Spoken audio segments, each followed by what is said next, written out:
Man in His Attic, episode 49. Wilbon, this is what we're going to start with college football. Okay, as colleges try to figure out whether they can play in the fall or not, the SEC Commissioner Greg Sankey went on the radio in Jacksonville. Let me get this quote correctly. He goes, if a couple of programs aren't able to play in the fall, does that stop everyone? I'm not sure it does, unquote. Are you okay with some colleges playing?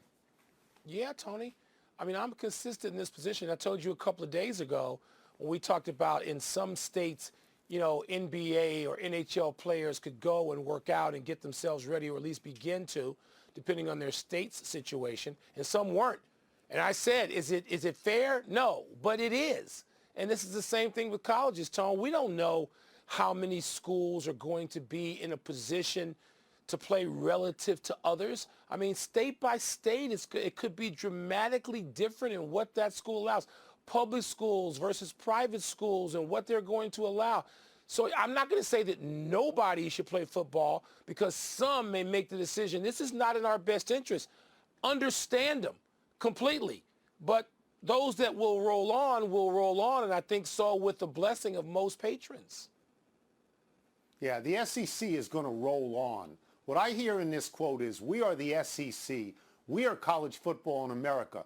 If UConn can't play, so what? We're going to play, and the rest of you can get out of the way. Unlike college basketball, where the NCAA is the federal government, it's not like that in football. There's 3 or 4 conferences that matter in football. Nobody else matters at all. And the SEC probably matters most. And the other part of this, Mike, is the reality of what's going on. These are southern states. This is Florida and Georgia and Texas and South Carolina that are either mostly opening up early or maybe didn't shut down at all. So if they're ready to go, they're going to want to go, don't you think? And I'm for it. I am. Yeah, but Tony, I'm not going to go that blanket wide. Suppose some SEC schools can't go. Suppose all of their schools, its schools, cannot go. I can't speak for the readiness and the preparedness of every single school in the SEC. And when I hear that comment from the commissioner, I'm thinking he means it quite literally. You know, some schools are going to be able to go and some aren't. Now, I don't know that it goes by conference either. But I'm okay with it. Yes, I am, Tony. Listen, a story by Rob Domofsky of espn.com today suggests that the Packers' selection of Jordan Love in the first round was more the general manager's call than Coach Matt LaFleur's. Should then, Tony, Aaron Rodgers hold Jordan Love the pick of him against LaFleur if he wasn't the guy initiating this? Okay, so Aaron Rodgers is going to hold the pick against everybody, against the coach, against the general manager, against the staff assistants, against the secretaries. There is a quote here from the general manager, and I will read it to you. Quote, I certainly wasn't going to give him a player he didn't want, unquote. That is the general manager putting a bullseye on Matt LaFleur. And Aaron Rodgers will find Matt LaFleur the easiest to hate because he's going to be there every day at practice. Sometimes general managers go out scouting. Sometimes they're not there. Coaches are there all the time, and that's where Rodgers will burn his anger to begin with, in my opinion. I don't know that Aaron Rodgers has quite the vindictive spirit that you famously do, Tony, which you have admitted to over the years. Hope so. I'm going to agree with you about 60% of what you just described and what you just put on Aaron Rodgers in terms of his level of resentment. I'm not going all the way. I mean, having talked to Aaron Rodgers a few times over my life, I see him as being a little more rational than that. He understands the dynamic of front office, sometimes the tension between an executive in the front office and the coach, and that everybody's not responsible for everything. And he probably would still like to finish his career in Green Bay, and he loves being a Packer. Yes, Tony, we know other things can happen. The stage is set. But I think that LaFleur, and look, Tony, this is going to depend a lot on LaFleur. If LaFleur can, sort of be reasonable about this and rational and go to Aaron Rodgers and say, listen, we got this situation. Here's what went down. Here's what I'm still thinking. You're my quarterback. If he does that, I don't expect Aaron Rodgers to just boom, blow everything up, but it sounds like you do. Yeah, I don't know what you're talking about. They picked a quarterback when they had Aaron Rodgers. The pick doesn't help them at all this year, not even a little bit. It's the general manager. The general manager, in the tradition of general managers in Green Bay, picked a quarterback. But by doing that, by trading up to get him, what that says to me, because I wrote this down and I'll read it to you, this is the quote I expect with truth serum from the general manager. I've looked at us. We're not good enough to win the Super Bowl this year. We're not. Aaron Rodgers is not getting us there. He's slipped. That 13-3 was a mirage, so we're taking a quarterback. It's a give up on this year. And I know Aaron Rodgers a little bit too, having played golf with him. Yeah, I know you do. And I hope his anger burns with the heat of 10,000 suns. Okay, that's what I hope. And now I'm going to move on. Stunner that you would hope. Move on to the next story. I love this story. Sky Sports, which produces the Premier League soccer in England, is thinking about putting computer-generated images of fans in the stands for these games. Wilbon, do you think CGI fans would enhance your viewing pleasure of a game? You know, Tony, I don't know if it's going to enhance it for me. It wouldn't hurt it. I just wonder what they're going to have those, computer-enhanced fans. They're going to have them making obnoxious chants like they often do. The real fans at Premier League games that have caused for the emptying of stadiums. Sorry, I had to sort of hint at a cheap shot, even though I didn't fully take it. Good. I mean, if the stadiums are going to be empty and you can do this and you can have the television audience get sort of a different feel of the game at home, then it just won't be looking at empty seats. Good. I mean, no one who could have an objection to this. Why would you?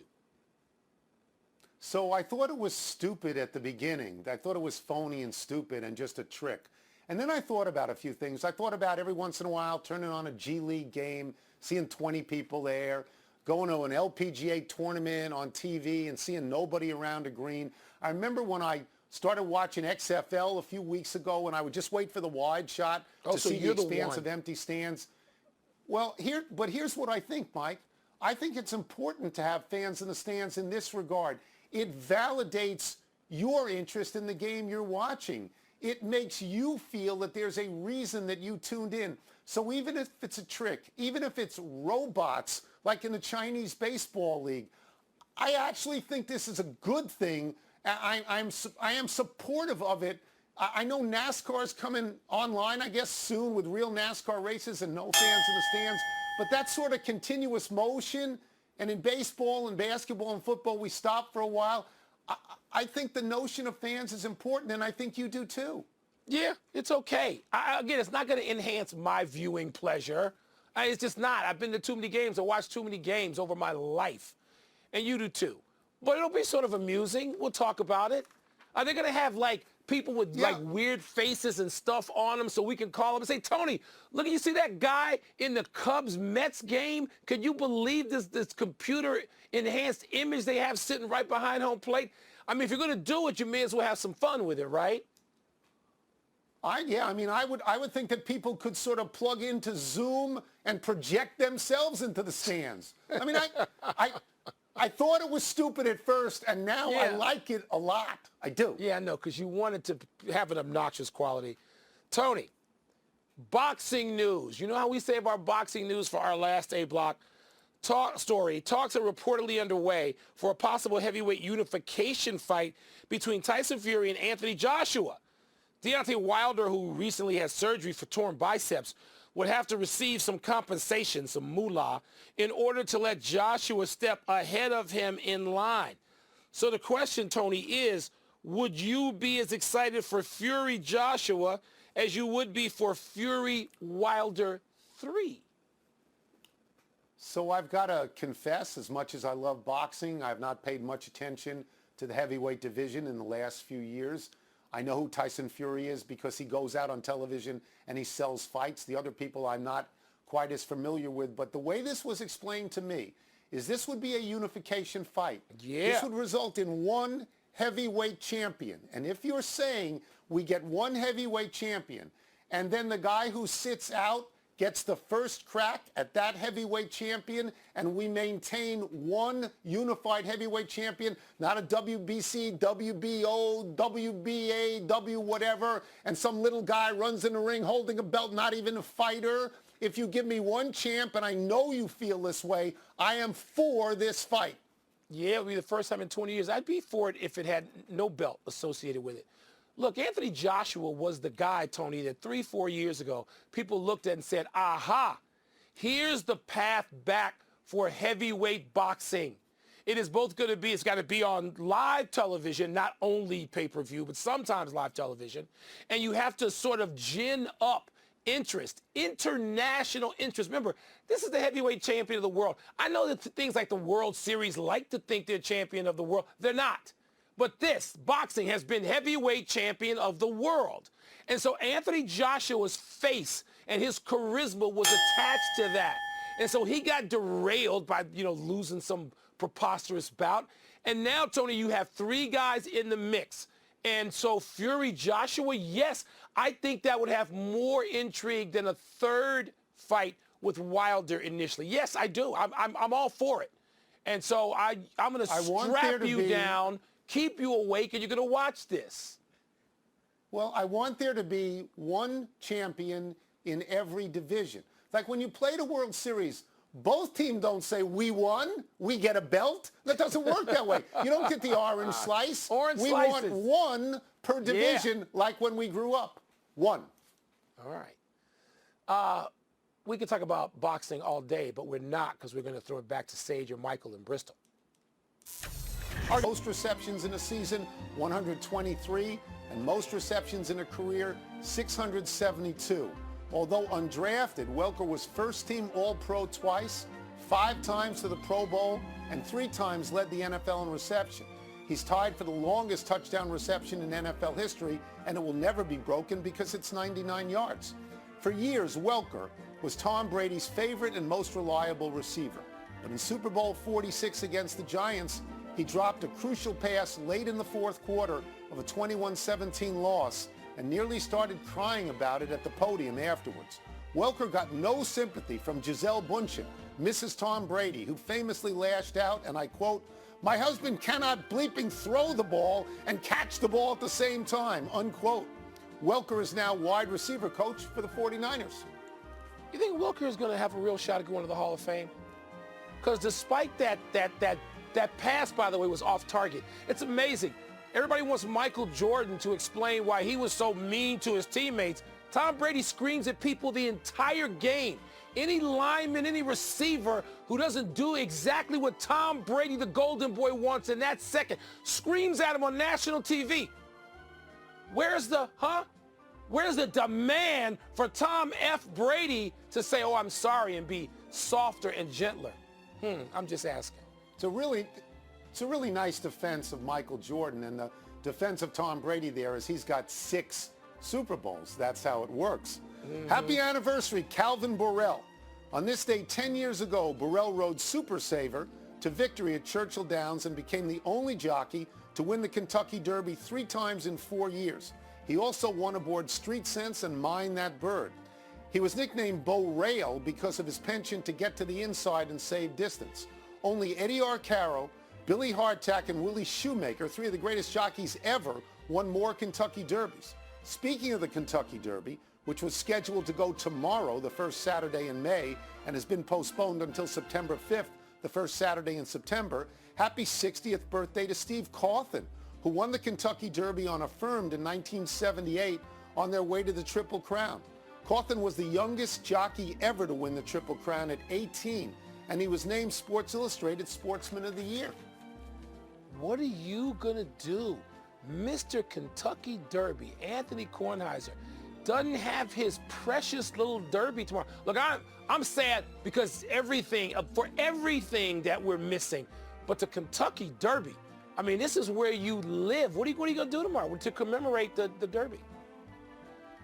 I love the Kentucky Derby. You're right. I'm going to miss it. I'm going to watch it when it comes on. Just like with the Masters, I missed it, and I'm going to watch it when it comes on. Happy trails to another former first-round pick by the Dolphins. Miami Dolphins have sent edge rusher Charles Harris a first-round pick in 2017 to the Atlanta Falcons for a seventh-round pick, according to The Athletic.